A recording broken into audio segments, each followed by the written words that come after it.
Are you struggling to make your animation look better? In this tutorial, I will be revealing 4 common mistakes that animators make and how to avoid them. So, if you're up for it, let's get started.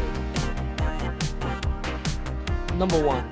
Easing. The first on our list is easing because I've seen so many animators make this mistake. First, let me show you how this works. There are 2 types of easing, which is the ease in and the ease out. And this is a graph I made about these 2 of them.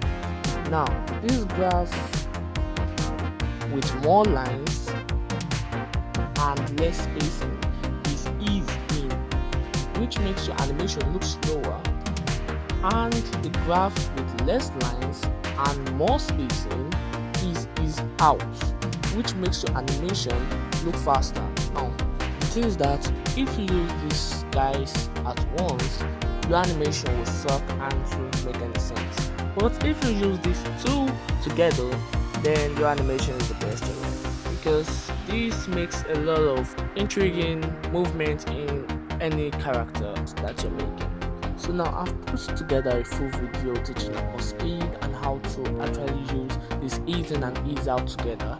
You can see the full video right here at the left hand corner, or you can just wait till the ending of the video to go watch it. So next, for lining.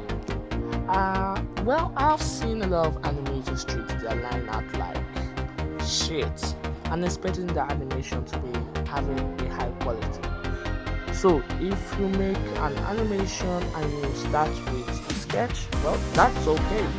But the problem that you'll be having now is the line art, because without the line art, your animation just sucks. Yeah, your animation just sucks without the line art being good. That's why you need the line art to be smooth and straight, so that you can be able to identify what character is moving and differentiate it from the background at the back.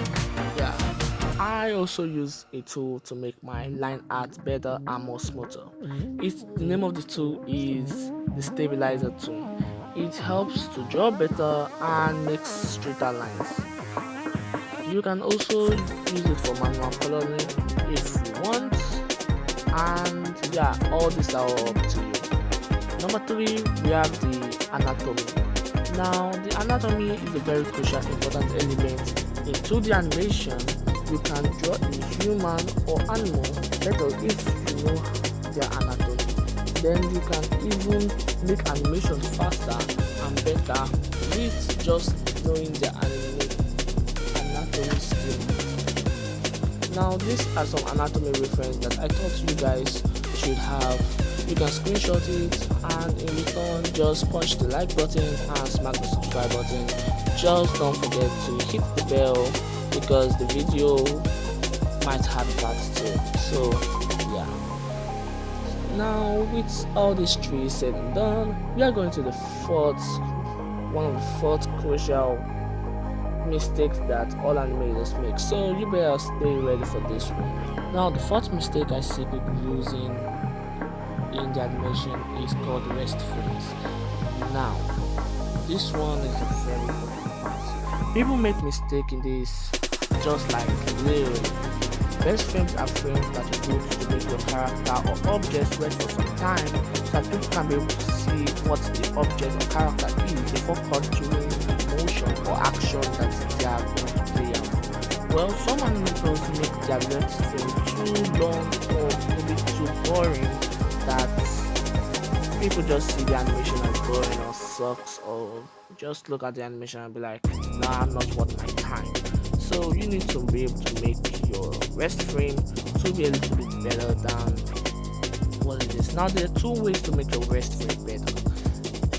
Yeah, and the first way is by either making your rest frame talk or putting in a very crazy position. Let's say like him standing upside down on the wall, or him staying on the cool pose, like, you know, that crazy character. Or you can just settle or make your rest frame better is just putting something that is moving at the background, which means either, let's say, a car or smoke or anything can be moving at the background, or let's say people. just make things moving at the background so that people won't be too bored when watching it, or just make it talk as I said in number one. So anyone you can do, it will just make your animation to pop and not be too boring. Wait behind for this one more amazing tips that I cannot give any animator out there, but I want to give you small animators so that you guys can be able to make your animation much better and high quality that people will actually think you're pro in minutes. Yeah, this tip is going to seriously skyrocket how you make animation from now on, because as they say, if you want to be able to build at your animation, you have to also learn how to use the software or app you're using totally. So I've actually made a full video on how to use Flipperclip, so please go there. It is just this video at this place, so just watch it from beginning to end, and I'll see you guys in my next video. Thank you very much. This is animation tutorial. Bye.